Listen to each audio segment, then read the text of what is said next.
मंगल भवन या मंगल हारी, द्रवहु से दशरथ अजीर बिहारी। जय सिया राम, जय जय सिया राम। जय हो बजरंगबली की जय हो। आज मैं रामायण का पाठ यहाँ से शुरू करने जा रही हूँ। कल मैंने आपको सुनाया था कि नारद जी जो को ये घमंड हो गया था कि मैंने कामदेव को हरा दिया और मैंने कामदेव पे अपनी विजय प्राप्त कर ली। ये कथा उन्होंने शिव जी को जाके सुनाई तो शिव जी ने उनसे मना किया कि तुमने मुझको तो सुना दी, लेकिन ये कथा तुम नारायण को मत सुनाना। अगर तुमने नारायण को सुना दिया तो फिर बहुत गलत हो जाएगा। लेकिन शिव जी के अंदर अहंकार था, तो जिस भी मनुष्य के अंदर अहंकार होता है उसे किसी की बात अच्छी नहीं लगती है, चाहे जितनी हित की बात कहो। तो नारद जी को बिल्कुल नहीं भाई उनकी शिव जी की बात, और चले गए नारायण के पास। नारायण के पास जाकर के उन्होंने ये सब अपनी कथा सुना दी। अब देखिए आगे क्या होता है, मैं आगे सुनाती हूँ। रूख बदन करे वचन मृदु बोले श्री भगवान, रामा मृदु बोले श्री भगवान। तुम्हारे सुमिरन ते मिटई मोह मार मदमान, सियावर रामचंद्र की जय, पवन सुत हनुमान की जय। रूखा मुंह करके भगवान कोमल वचन बोले, रूखा मुंह करके भगवान कोमल वचन बोले। हे मुनिराज, आपका स्मरण करने से दूसरों के मोह, काम और मद और अभिमान मिट जाते हैं। हे मुनिराज, आपका स्मरण करने से दूसरों के मोह, काम, मद और अभिमान मिट जाते हैं। तब भला वे आपको कैसे व्याप्त कर सकते हैं। सुनि सुनि मुनि मोह होई मन ताके, ज्ञान विराग हृदय नहीं जाके। ब्रह्मचर्य व्रत रत मति धीरा, तुमहि के करे मनोभव पीरा। हे मुनि सुनिए, मोह तो उसी के मन में होता है जिसके हृदय में ज्ञान वैराग्य नहीं होता है। जिसको ज्ञान नहीं है और वैराग्य नहीं है तो उसके अंदर मोह अवश्य होता है। आप तो ब्रह्मचर्य का व्रत लिए हैं और तत्पर और बड़े धीर बुद्धि हैं, भला आपको कामदेव कैसे पीड़ित कर सकता है और आपको मोह कैसे हो सकता है। जिसको मोह नहीं होगा उसको कामदेव पीड़ित ही नहीं कर सकता है। नारद कहे सहित अभिमाना, कृपा तुम्हारी सकल कर भगवान। करुणा निधि मन दीखी विचारी, उर अंकुरे गर्भ तरु भारी। नारद जी ने अभिमान के साथ कहा, भगवान यह सब आपकी ही कृपा है। दया सागर भगवान ने मन में विचार कर देखा कि अब इनके हृदय में अभिमान रूपी भारी वृक्ष का अंकुर जम गया है। अब ये अभिमानी हो गए हैं। बेग सुमें डारी हूँ उखारी, मन हमार सेवक हितकारी। मुनि कर हित मम कौतुक होई, अवश्य उपाय करब मैं सोई।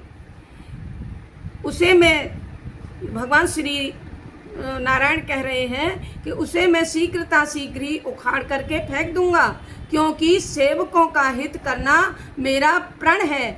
मेरी प्रतिज्ञा है कि मैं अपने सेवकों का हित करूं। मैं अवश्य ही वह उपाय करूंगा जिससे मुनि की भलाई हो और मेरा खेल कौतुकमय हो जाए। तब नारद हरिपत सिर नाई, चले हृदय अहमित अधिकाई। श्रीपति निज माया तब प्रेरी, सुनहु कठिन करनी तेहि केरी। तब नारद जी मुनि हरि के चरणों में सिर नवाकर चले। उनके हृदय में अहंकार और भी बढ़ गया। श्री को चरण में सिर झुकाकर तो चले गए, लेकिन अहंकार और दूना हो गया। तब लक्ष्मीपति विष्णु ने अपनी माया को प्रेरित किया और अब उसकी कठिन करनी को अब आगे सुनिए। बिरचेऊ मग महु नगर, तेहि सत जो जन विस्तार। रामा तेहि सत जो जन विस्तार, श्रीनिवास पुरते अधिक रचना विविध प्रकार। सियावर रामचंद्र की जय, पवन सुत हनुमान की जय, माँ भवानी की जय। माँ मुझे शक्ति दीजिए पढ़ने की। उस माया ने मार्ग में 100 योजन का मतलब 400 कोस के एक लंबे चौड़े विशेष नगर की रचना कर दी। माया, प्रभु की माया ने एक 100 योजन लंबे चौड़े विशेष नगर की रचना की। उस नगर की भांति भांति की रचनाएं लक्ष्मी निवास भगवान विष्णु के नगर बैकुंठ से भी अधिक सुंदर थीं। बसहि नगर सुंदर नर नारी, जनु बहु मन सिजरति तनुधारी। तेहि पुर बसे शील निधि राजा, अगणित हृदय गय से न समाजा।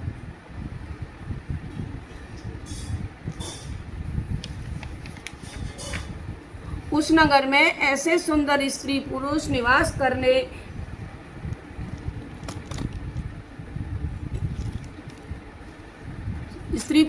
करते थे, मानो बहुत से कामदेव और उस स्त्री पुरुष रति ही मनुष्य शरीर धारण करके आए हों, कामदेव और रति का शरीर धारण करके ही वहाँ बस गए हों।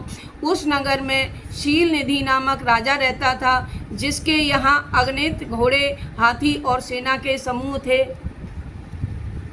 तत्सुरेश सम विभव विलासा, रूप तेज बल नीति निवासा। विश्वमोहिनी तासु कुमारी, श्री विमोह जसु रूप निहारी। 100 इंद्रों के समान उसका वैभव विलास था। वह स्वयं रूप, तेज, बल और नीति का निवास स्थान ही था। उसके विश्वमोहिनी नाम की एक ऐसी रूपवती कन्या थी, जिसके रूप को देखकर लक्ष्मी जी भी मुग्ध हो जाती थीं। सोई हरि माया सब गुण खानी, शोभाता सुख जाई बखानी। करे स्वयंवर सो नृप बाला, आए तह अगणित महीपाला। वह सब गुणों की खान हरि की माया ही थी। उसकी शोभा क्या बखानी जा सकती है, प्रभु की लीला है। तो वह राजकन्या स्वयंवर कर रही हैं, और जिसके वहाँ अगणित राजा एकत्र हो गए थे। मुनि कौतुक नगर देख, मुनि कौतुकी नगर ते गयऊ, पुरवसी सब पूछत भयऊ। सुनि सब चरित मृग ग्रह आए, कर पूजा नृप मुनि बैठाए। कौतुक प्रिय मुनि नारद जी उस नगर में गए और नगरवासियों से उन्होंने सब समाचार पूछा। सब हाल सुनकर वे राजा के महल में आए। राजा ने पूजा करके मुनि को आसन पर बैठाया। आनि दिखाई नारद भूपति राजकुमार, रामा भूपति राजकुमार। कहूँ नाथ गुण दोष सब, एहि के हृदय विचार। सियावर रामचंद्र की जय, पवन सुत हनुमान की जय। राजा ने अपनी पुत्री राजकुमारी को लाकर नारद जी को दिखलाया और कहा कि हे नाथ, आप अपने हृदय में विचार कर इसके सब गुण दोष को बताइए। देखि रूप मुनि बिरति विसारी, बड़ी बार लगे रहे निहारी। लक्ष्मण तासु बिलो की भुलाने, हृदय हरस नहीं प्रकट बखाने।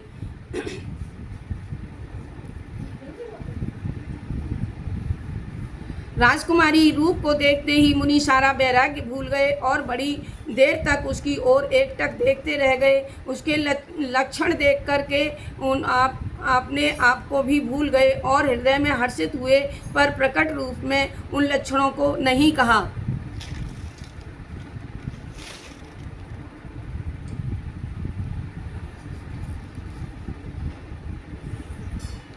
मनी मन हर्षा के उनके लक्षणों को भी छुपा गए। जो यही प्यारे अमर सोई होई, समर भूमि ते ही जीत न कोई। से वही सकल चराचर ताही, बरे शील निधि कन्या जाही। उस राजकन्या के लक्षणों को देखकर वे मन में कहने लगे कि जो इसे ब्याहेगा वह अमर हो जाएगा, रणभूमि में उसे कोई जीत नहीं पाएगा। शील निधि की कन्या जिसे बरेगी, चर अचर सब जीव उसकी सेवा ही करेंगे। लक्षण सब विचारे उर राखे, कछुक बनाए भूप सन भासे। सुथा सुलक्षण कहि नप पाही, नारद चले सोचि मन माही। सभी लक्षणों से विचार कर अपने हृदय में रख लिया, कुछ बातें बनाकर राजा से कह दी। राजा से कुछ और ही बातें बनाकर कह दी और उसके जो लक्षण थे उसको अपने हृदय में छुपाकर रख लिया। राजा से कहकर कि लड़की सुलक्षणा है, नारद जी चल दिए, पर उसके मन में यह चिंता थी कि करऊं जाई सो जतन विचारी, जेई प्रकार मोहि बरे कुमारी। जप तप कछु न होई तेई काला, बिहे विधि मिले कवन विधि वाला। जाकर सोच विचार करके अब वही यत्न करूं जिससे यह कुमारी मेरे को ही वरण करे, और इस समय कुछ जब तब तो हो नहीं सकता। हे विधाता, मुझे यह कन्या किस तरह से हाथ लग जाए, कैसे मुझे प्राप्त हो जाए, ऐसे वो विचार अपने मन में सोचने लगे। यही अवसर चाहिए परम शोभा रूप, यही अवसर चाहिए परम शोभा रूप विशाल।